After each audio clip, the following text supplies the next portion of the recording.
Hey, it's Sam. And John. And you can watch new episodes of our latest podcast, OKOP, where we tell the funniest freaking stories on the internet. Like someone making billions off of playing RuneScape? Oh, make those Bitcoin billies. Or the doctor accidentally putting the mistress as the emergency contact instead of the wife. Hey, yo, that sounds like a family feud. Do not tell Steve Harvey. But the point is, we got some bangers. Yes, so if you want to laugh and occasionally cringe, listen now for free wherever you get your podcasts. Fibber, McGee, and Molly Show.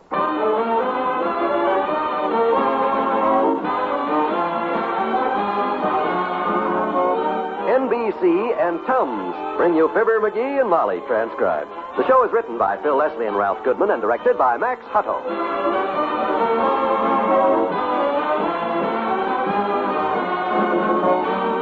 Fibber and Molly will be with you in a minute.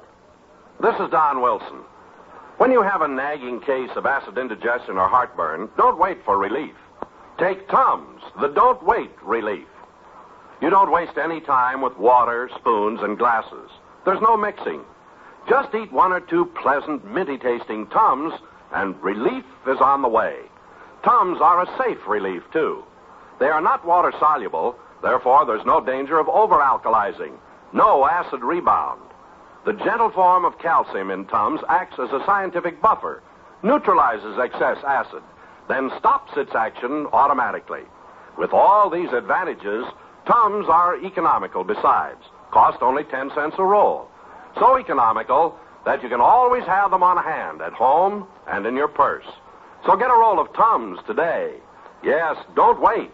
Get Tums, and you'll never have to wait for fast, pleasant relief from acid indigestion.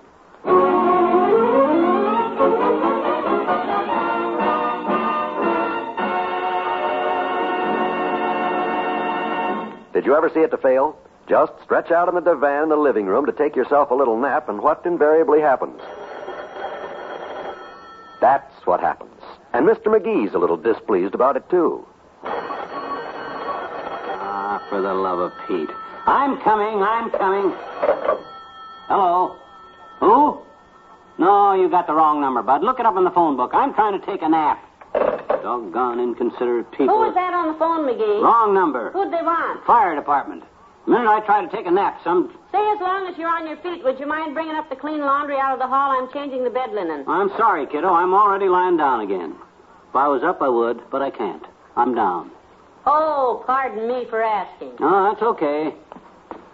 I certainly wouldn't expect you to get up off your back just to bring me the sheets to put under your back tonight. Well, gee, you didn't have to make a special trip downstairs just to get that clean laundry, Molly. I didn't, huh? No, you've been running up and down all morning anyhow. Why didn't you wait till you had to come downstairs for something else? Then you could have took the laundry up and it would... Oh, get that, will you? I'm trying to rest. Yes, Master. If it's for me, tell him I'm out. Yes, Master. 79 Wistful Vista, Molly McGee speaking. No, I'm sorry, he's out. Who's calling? I see. Well, try later in the day. He may be in. Goodbye. Well, I'll take the clean linen upstairs and get back to work because a woman's work... Hey, wait a minute. Who was it for? Me? Yes, the operator asked if Mr. Fibber McGee was there, and I said no, Mr. McGee is out like you told me to. The operator? Well, who was it? I don't know. She just said Washington, D.C. was calling Mr. McGee, person to person. Washington, D.C.? Well, anything I can do to keep you from getting up off of your... Yeah, but gee whiz. Well, my gosh, gee whiz, I'd have talked to Washington. I just follow orders, Master. Oh, sure. If you say you're out, you're out. They'll call back if it's important. Maybe you'll feel like answering the phone the next time. Yeah, they'll call back. I wish she hadn't been so doggone accommodating in the first place. My gosh. Washington calling Mr. McGee. Boy, them guys can sure use me. I've been mailing suggestions to the government for 20 years, and it looks like they finally got smart enough to realize that they need me. Come in. Hi, Mr. McGee. Hi. Ah, hello there, Teeny. Adios, muchachos, sis. I says, adios, muchachos. That's French for what's new. Oh.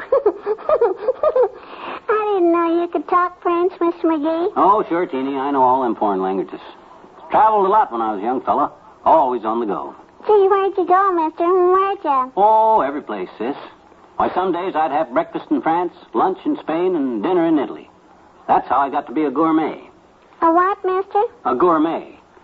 That's a guy that knows how to complain about the check in any language. Oh. See, I'd like to eat in all those places, I betcha. The Italian food is my favorite, sis. Yes, sir. Give me a good pizza anytime. A good pizza what, mister? Candy? No. Just a good piece of pizza. That's what they call them cheese pies they make. Pizza. Oh. You've probably seen a picture of that factory in Italy where they make them. Kind of a tall, round building. The Leaning Tower of Pizza, they call it. Oh, sure. I got a picture of that in my geography book, mister. Yeah. Will I tell my teacher what they do in there? Big pies out of cheese, huh? Oh, boy. Will she be surprised? Yeah, I expect she will. Oh, I could teach you a lot of stuff like that, sis, but I haven't got much time right now. I'm expecting an important phone call. Government stuff. Oh, boy. Are you in the government, Mr. McGee? Are you in it? The government? Well, not yet, but I may be. May have to go out of town soon on a secret mission. Are you going to be a G-man? Oh. I love G-men. Well. Stick 'em up. Bang, bang. Another spy bit the dust. Oh, boy. A G-man. Well, I'm not at liberty to divulge the details as yet, Teeny. I must urge you to keep this information in the strictest confidence. I says don't blab. Are you good at keeping secrets? Sure I am, I betcha. Good. I keep secrets just wonderful. I know a secret about my mother's scissors. Would you like to hear it? Well, if it's a secret, I don't know whether you ought to tell me or not. What do you think? I think you ought to know this secret. Oh? In case you want to water your lawn. What's watering my lawn got to do with your mother's scissors? Willie Toops just cut your hose with them. What? That's our secret. Why? So long, mister. Well, for the... Hey, Molly, I'm going over to Toops's. You know what that Willie Toops did? He took a pair of scissors and he cut my...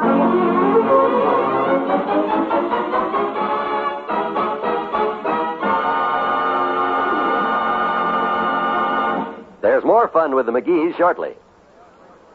Some people say our greatest heroes were the leaders of the American Revolution. Some say it was the colonists themselves. But actually, long before Washington and Paul Revere, other heroes were founding this nation. Citizen soldiers banded together to protect the early settlers against Indians. They were the first National Guardsmen, the famous citizen militia of the Revolutionary War continuing their great tradition. And today, too, men who want to protect their homes, their loved ones, in peace as in war, are joining the National Guard. And now, here's a message of special interest for those of you between the ages of 17 and 18 and a half. If you haven't already investigated them, you'll be interested in the opportunities offered to you by the National Guard to fulfill your military obligations. You can continue going to school or hold down a job while serving in the National Guard. Go to your local National Guard armory today for details. Find out how you can help keep your guard up. Join the National Guard.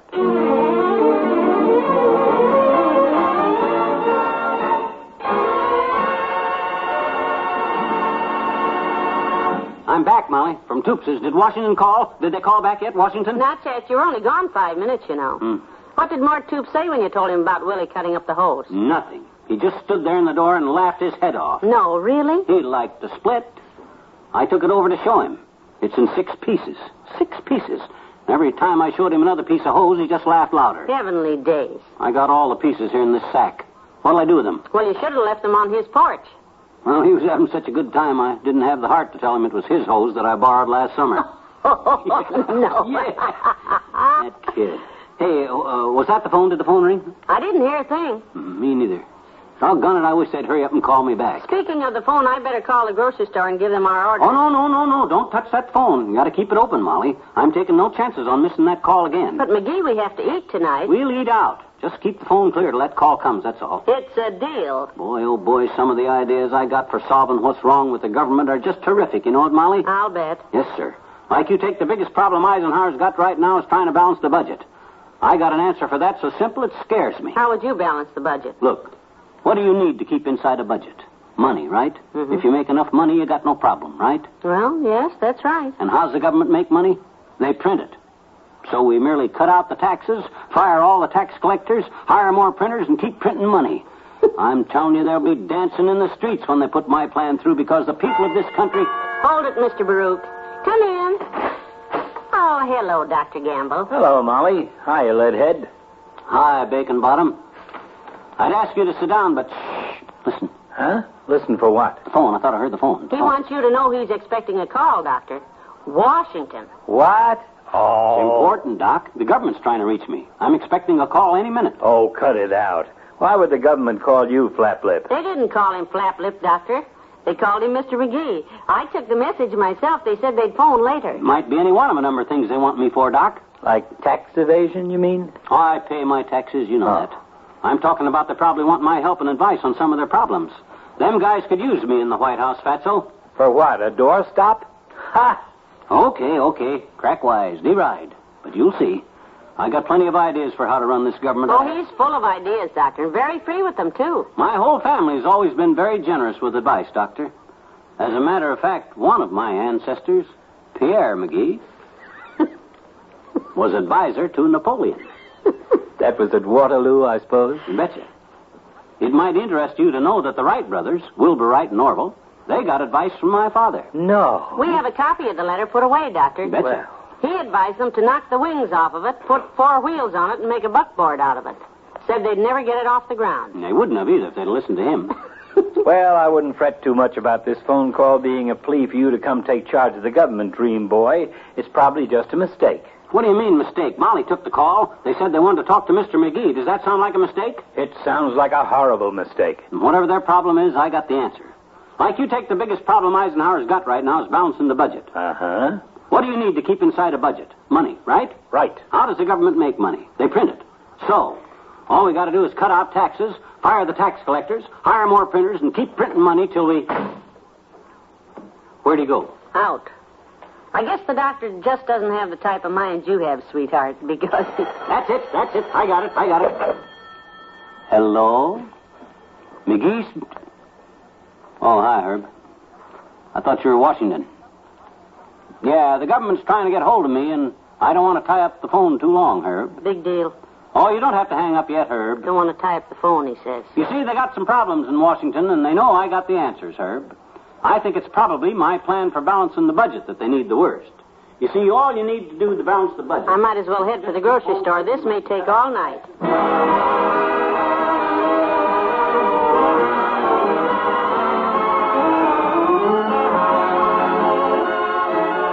We'll say goodnight to Fibber and Molly in a moment. We know you enjoy the pleasure-filled comedy shows presented every week on the NBC radio network because of the many letters you send to us telling us so. And that's why we always call your attention to the fact that these programs are on the air. Tomorrow night, we know you'll want to hear the amusing adventures of the great Gildersleeve as portrayed by Willard Waterman. Gildersleeve always finds himself in trouble, and when you listen, you'll always find yourself in a happy mood. So make it a date to join the great Gildersleeve every Wednesday night.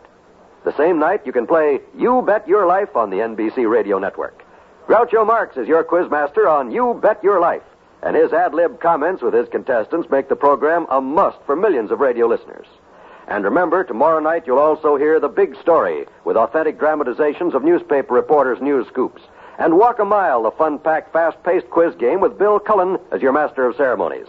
Wednesday's wonderful when you listen to the top shows on the NBC radio network.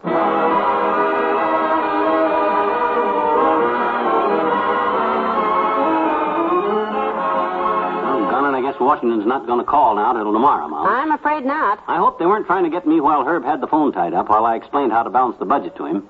What time is it now in Washington? Well, I'm not sure. It's either 2 a.m. or 3 a.m. Come to bed. Okay. They'll call tomorrow. Good night. Good night, all.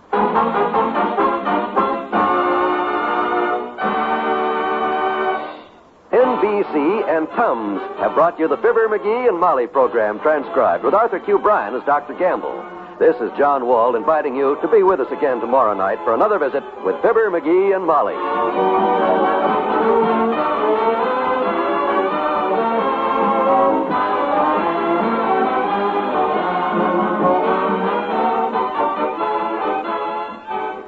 Surprise Mom with a kitchen radio on Christmas. She'll keep it tuned to the NBC Radio Network.